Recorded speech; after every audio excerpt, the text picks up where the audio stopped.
Department में, तो technology is important, resources are equally important, पर हमारे बीच में टेक्नोलॉजी और रिसोर्सेस से ज्यादा भी इंपॉर्टेंट कोई है तो टाइम।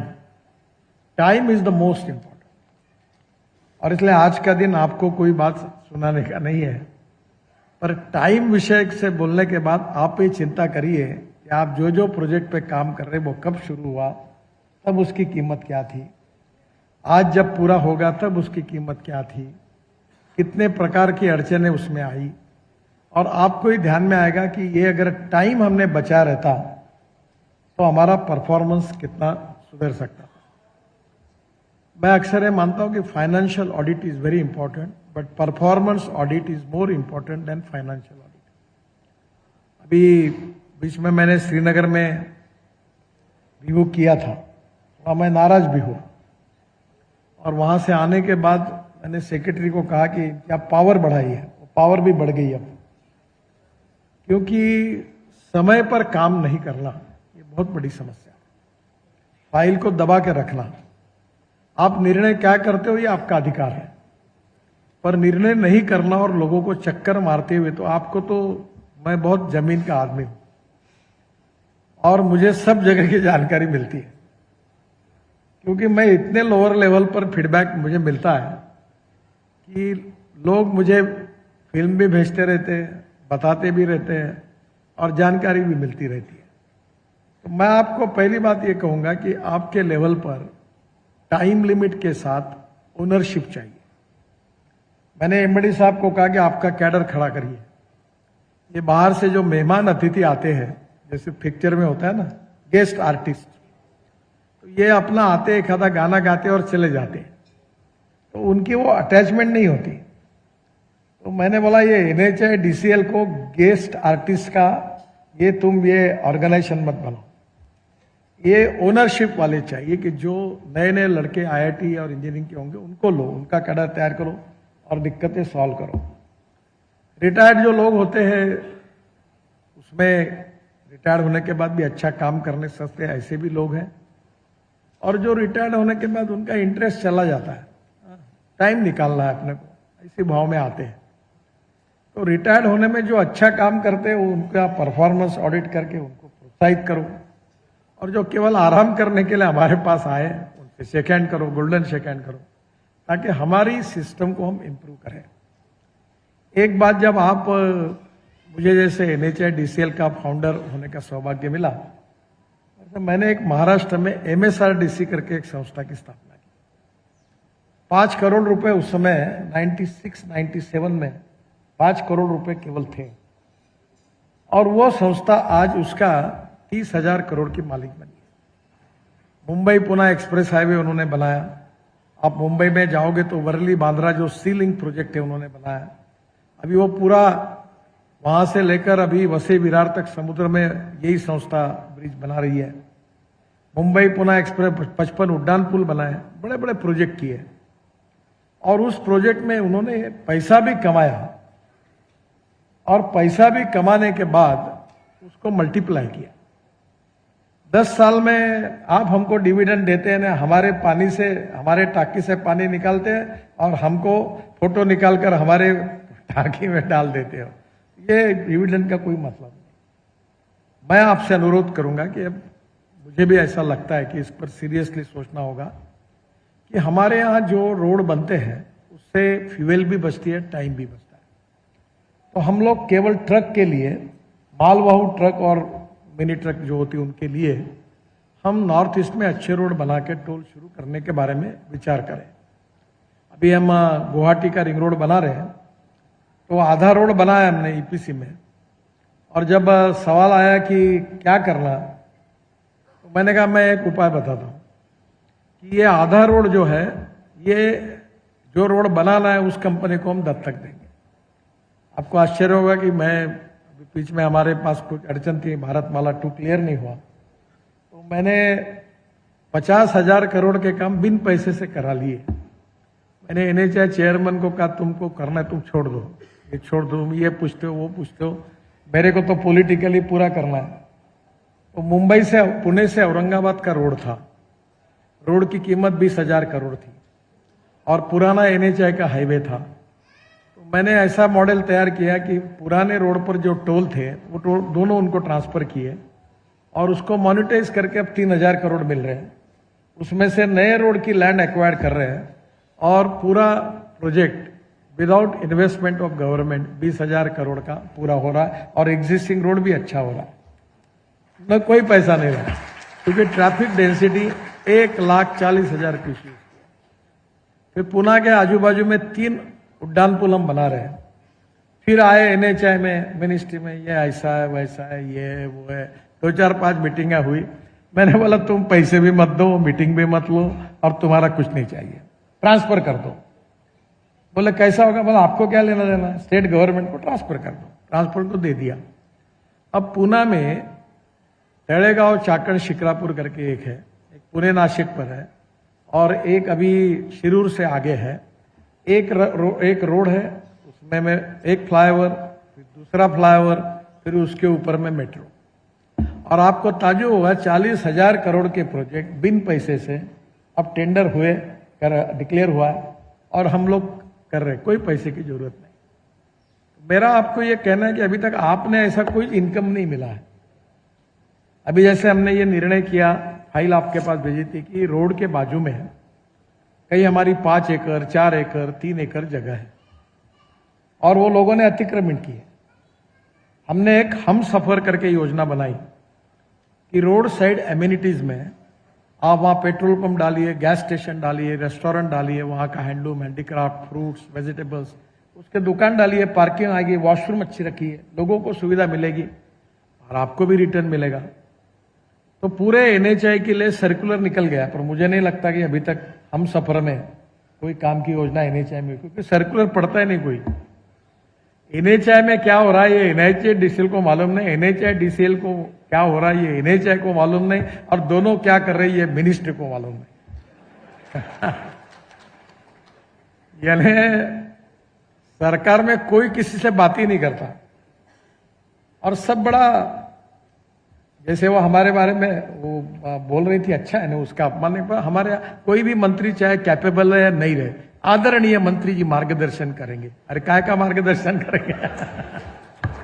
ये पद्धति बनी हुई है कि सबके बारे में ऐसे ही बोला जाता है। तो मेरा आपसे सुझाव है कि अभी आपको grass root on ground level reality में है, ropeway, cable car, funicular rail. अभी सीआरएफ में बीच में लद्दाख और लेह में 1,000 करोड़ पड़े थे। और आप देखिए, आप कभी स्विट्जरलैंड गए होंगे, ऑस्ट्रिया गए होंगे, नॉर्वे गए होंगे, तो पहाड़ पर ऐसी लगकर एक रेलवे ऊपर जाती है, खींचती है और नीचे आती है। ज्यादा कॉस्ट नहीं है, आपका पूरा पहाड़ी क्षेत्र है और आपने 1 रुपया डालने की जरूरत नहीं। कुछ प्रोजेक्ट ऐसे कि जो मॉनिटाइज करके आपको पैसे मिल जाएंगे। ये करने से लोगों का भी फायदा होगा, क्योंकि उनको ऊपर जाने के लिए ऊपर ऐसा घूम घूम के डीजल फूकते हुए जाना पड़ता। मैंने बीच में एक ड्रोन को लॉन्च किया 200 किलो के। फिर मैंने उन लड़कों को कहा मैं तुमको एक योजना देता हूं पैसे कमाने। बोले क्या? मैंने बोला आप कश्मीर में और हिमाचल में जाओ, पहाड़ी पर एप्पल होते हैं, तो तुम एक काम करो कि नीचे से मेडिसिन जैसी छोटी छोटी चीजें इंपॉर्टेंट वो लेकर ऊपर उड़ा के लेके जाओ और पहाड़ के एप्पल पैक करके नीचे लेके आओ। तो दिन भर में कॉस्टिंग जीरो, कुछ नहीं, इलेक्ट्रिक की कॉस्ट निग्लिजिबल होती है। और इसलिए ऐसी टेक्नोलॉजी अब बदल गई है कि इसमें से मुझे लगता है कि आप लोग जरूर करिए। अभी मैं गया था झोजिला, तो गवर्नर से हमने जगह मांगी। काय के लिए मांगी? जो डंप निकलता था वो निकालकर वो डालने के लिए बाजू में हमको जगह मिली। डंप हमने डाल दिया, हिमालय है, कारगिल है, सामने से हमारे बाबा का दर्शन होता है। तो आज इतनी अच्छी जगह है, वहां दुनिया भर के लोग रिसोर्ट डालने के लिए तैयार है, एडवेंचर स्पोर्ट डालने के लिए तैयार है। और अगर आपने वो टनल पे तो खर्चा किया हमने, पहले तो 12,000 करोड़ का एस्टिमेट कॉस्ट आई थी। मैं पीछे पड़ के हमने उस पर अनेक काम करके 5,000 करोड़ बचा है। अब वो काम 5,500-6,000 करोड़ में हो रहा है। अब वही बाजू में अगर ये बन जाएगा तो ट्रैफिक ज्यादा आएगा तो आपको टोल मिलेगा। और वही लोग अगर वहां होटल, रेस्टोरेंट और ये सब बड़ा मॉल बन जाएगा, पेट्रोल पंप, गैस स्टेशन, तो उधर से आपको इनकम मिलेगा। तो हमने तो पैसे दिए, हमारे पैसे पर हमारे पैसे लगा के आप हमको ही डिविडेंड दे के चुना लगा रहे हो, मतलब क्या आता उसका? आपका कौन सा स्किल है कि जिसमें आपने कंपनी करके अलग से पैसे कमाए? ये इनिशिएटिव जो है वो आप जरूर लीजिए। अब एक छोटी बात मुझे लगती है जो मिनिस्ट्री में है, अभी आपने रोड बनाए, नॉर्थ ईस्ट में ट्रांसपोर्ट इज ए प्रॉब्लम। अब मैं तो अपने मिनिस्ट्री में तो मैंने कहा कि एक मेरे मन में बहुत बार था, मैं चेकोस्लोवाकिया गया था तो स्कोडा कंपनी में गया, और आप यूरोप में जाओगे तो आपको 2-3 बसें जोड़कर इलेक्ट्रिक पर चलने वाली बस दिखती है, ट्राम जैसी, जिसको रबर के टायर है। तो मैं स्कोडा कंपनी में गया और वहां से मैंने बात करके मैंने टाटा के एमडी को फोन किया, और अब टाटा और स्कोडा का मैंने जॉइंट वेंचर कर दिया। दोनों का जॉइंट वेंचर होने के बाद अब रोलिंग स्टॉक टाटा बनाएगी with the cooperation of Skoda. अब वो 18 मीटर की और 24 मीटर की बस बनाएगी। फिर पहले यह काम हमने किया कि मेरे शहर में एक 50 किलोमीटर का रिंग रोड था, तो मैंने कहा था कि ये पूरे रिंग रोड पर केबल डालेंगे, इलेक्ट्रिक केबल, और उस पर बस चलेगी। फिर उतने में मुझे पता चला कि हिटाची कंपनी की टेक्नोलॉजी है, जो बस स्टॉप पर बस खड़े रहती है तो आधा मिनट में वो एकदम नीचे आती है, चार्ज करती है, चार्जिंग उसका सिस्टम है, और 40 किलोमीटर बस चलती है। फिर मैंने टाटा के एमडी को बुलाया, मैंने बोला तुम हिटाची से जॉइंट वेंचर करो। तो वो मुझे बोलने लगे कि कैसा होगा। मतलब तुम मेरी बात सुनो, तुमसे ज्यादा मैं प्रॉफिट कर दूंगा, नहीं तो मेरी को इक्विटी दो तुम्हारी, मैं तुमको बता रहा हूं ये फायदा। तुमको पट गया, हिटाची का उन्होंने साइन किया। अब 120 करोड़ का पहला पायलट प्रोजेक्ट लगभग डीपीआर तैयार हुआ है और हम कर रहे हैं। और ये बस में एग्जीक्यूटिव क्लास की सीट है, उसमें लैपटॉप लगा हुआ है, उसमें हवाई जहाज जैसा नाश्ता चाय पानी मिलने वाला है। उसी बस में एयर होस्टेस जो थी वैसे बस होस्टेस रहने वाली है, और ये बस 80 से 100 किलोमीटर की स्पीड से चलने वाली है, और उसका टिकट रेट डीजल बस की तुलना में 30% कम है। अब वो चलाने के लिए भी मैंने प्राइवेट ऑपरेटर लाया, ना बस में इन्वेस्टमेंट, ना 1 रुपए का इन्वेस्टमेंट नहीं आया, हवा में कागज से खेती कर रहे। मैं बोलता ही नहीं, पैसे की जरूरत है।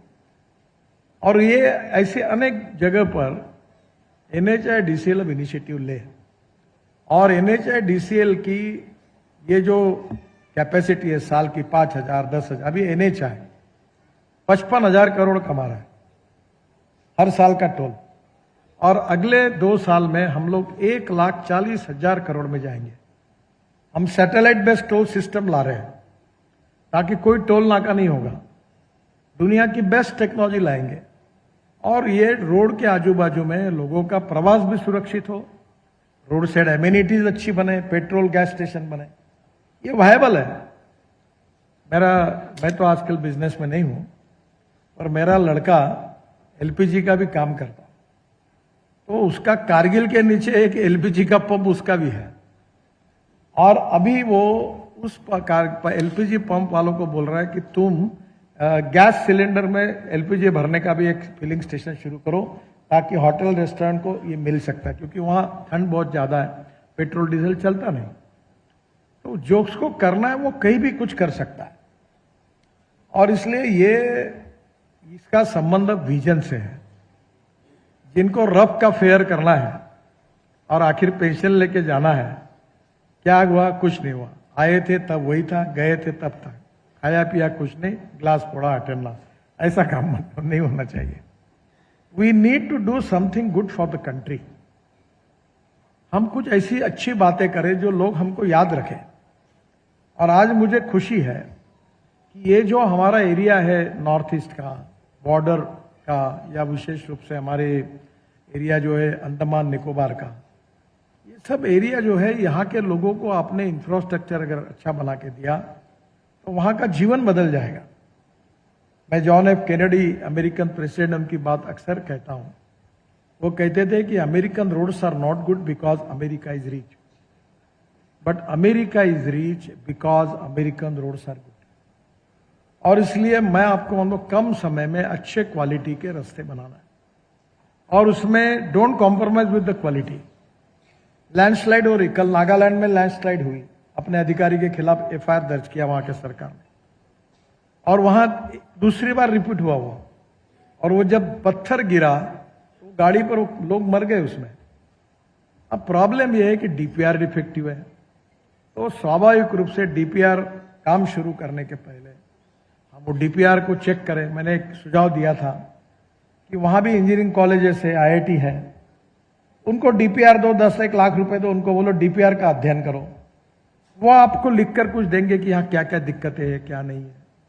जो डिफेक्टिव डीपीआर बनाता उसके ऊपर टेंडर लगा देते हैं, फिर ईओटी सीओएस देते रहते हैं, प्रोजेक्ट चलते रखड़ते रहता है। ऐसा कब तक चलेगा, और कब तक ये पब्लिक पैसे का इस प्रकार की अकाउंटेबिलिटी कोई पूछेगा तो हम क्या जवाब दे सकते हैं। मुझे ऐसा लगता है कि एक बात अच्छी है कि हम बड़े चैलेंजिंग इसमें काम कर रहे हैं, दूसरी बात ऐसी है कि हम लोग कोशिश कर रहे हैं।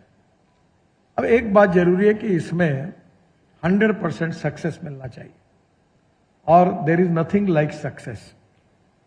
हमारे एक कहावत है कि जब जीत होती है तो जीत का पितृत्व लेने के लिए अनेक लोग उसका जीत का श्रेय लेते हैं, और जब पराभव होता है तो वो अनाथ होता है, उसका डिस्क्रेडिट कोई नहीं लेता। अब प्रॉब्लम यह है कि हमारा पराभव ना हो, हम डिफीट ना हो, हमारा काम अच्छा हो।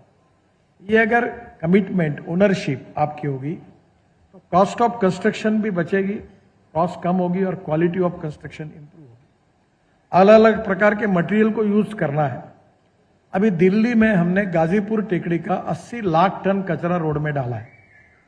एनएचआईडीसीएल ने कितना कचरा यूज किया है सेग्रीगेट करके।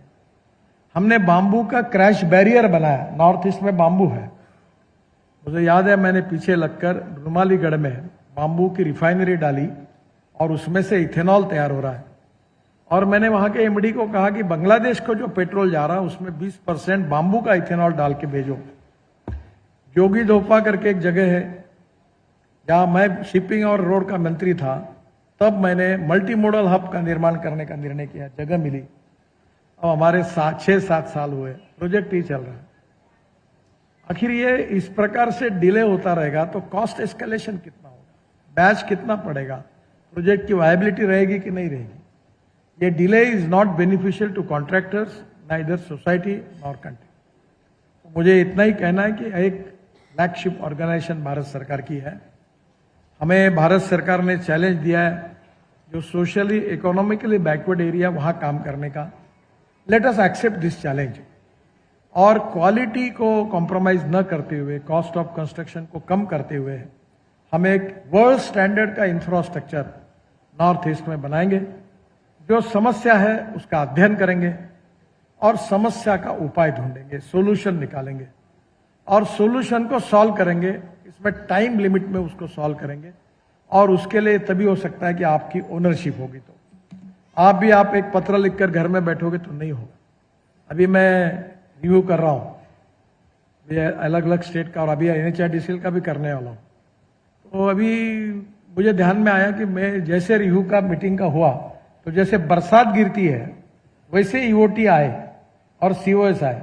वो चेयरमैन मुझे बोले साहब चमत्कार हो गया, ऐसे आ रहे। संडे में काम हुआ, संडे में कॉन्ट्रैक्टर को बुला के ईओटी, क्यों तो गालियां खानी पड़ती थी वहां जब वो एक एक प्रोजेक्ट निकलता था। मैं अब ये तुम्हारा सौभाग्य है कि दुर्भाग्य है, थोड़ा हमारे दोनों मंत्री और मैं, हम लोगों को थोड़ा समझता है, और इसलिए हमको मूर्ख बनाने की ताकत नहीं है किसी की। तो हम लोग समझ में आता किसने गड़बड़ की, तो धुलाई होती है तो फिर वो सीधा होता है। अब मेरे को कभी कभी लगता है मैं बड़ा सहिष्णु और बड़ा सर्व समाजक, और मुझे सीरियसली लग रहा है कि अब बहुत लोगों को सस्पेंड करना चाहिए, कि कॉन्ट्रैक्टर को टर्मिनेट करने, डिबार करने चाहिए। ये भी एक रिकॉर्ड बनना चाहिए। जो कलरलेस, टेस्टलेस, ऑर्डरलेस लोग हैं उनको हम आनंद से और खुशी से टूरिज्म की तरफ उनको मुक्ति दीजिए, उनको रखिए मत। ये रिटायर्ड हुए आए हैं कि अपना रिटायर्ड लाइफ है भाई, एंजॉय करो, ठंडा हवा अच्छी है, रुको, उनको बोलो भाई साहब नमस्कार, हमें नहीं होना आपकी। अगर आप रहोगे तो परफॉर्मेंस दिखाओगे। और इसलिए 10 साल का जो इतिहास है, इसमें एक सब्जेक्ट मैं नहीं कह रहा हूं, ये 2,25,000 करोड़ में से 24,000 करोड़ के ही काम हुए हैं। अभी 2 लाख करोड़ है, उसमें से कुछ काम चालू होने के बाकी है और कुछ लोग आधे पड़े हुए हैं। ये अमाउंट जो है, ये कोई सीएजी इसके ऊपर जब ऑब्जेक्शन लेगा, ये कम से कम अभी 76,000 करोड़ प्रोजेक्ट डिले है, चल रहे हैं। और एक आध दिन कोई बोलेगा कि ये डिले क्यों हुए, आपने शुरू क्यों किए, लैंड नहीं तो क्यों शुरू किए, बैच कितना हो गया, देश का नुकसान कितना होगा, जवाब मुझे देना पड़ता है। द्वारका एक्सप्रेस हाईवे में कोई लेना देना कुछ नहीं था, केवल जवाब नहीं भेजा था तो दुनिया भर में उसका जवाब देना पड़ा। हमने दिया, लोगों के मन में रहा नहीं, गलतफहमी निकल गई। पर आपने की हुई कृतियों का सामना आखिर मंत्री को ही करना पड़ता है। पार्लियामेंट मुझे ही बोलेगी कि ये क्या चल रहा है। कोई मरता है, लैंडस्लाइड होता है, तो मुझे जवाब हमको पूछेंगे कि आप क्या कर रहे हैं। तो मुझे लगता है कि इसमें और अच्छा अपनी ऑर्गेनाइजेशन को अच्छा करने का अवसर है। अभी भी अच्छा काम है, इससे और अच्छा बनने की कोशिश आप सबके द्वारा हो।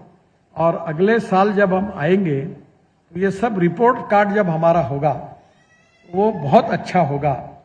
इसकी जिम्मेदारी अगर आप सबने तय की कि मैं इसको स्वीकार करके करूंगा, तो ये कठिन है पर असंभव नहीं है। और इसलिए आप सबके प्रयासों से आने वाले समय में नए नए इनिशिएटिव लेकर हम इसको फाइनेंशियली स्ट्रांग बनाएं, इंफ्रास्ट्रक्चर को अच्छा बनाएं, इकोनॉमिक पॉइंट ऑफ व्यू अपनी स्ट्रेंथ बनाएं, ताकि अपना इनकम सोर्स बढ़ाएं। और फैसिलिटेटर के रूप में चाहे रोड साइड एमिनिटीज हो, गैस पंप स्टेशन हो।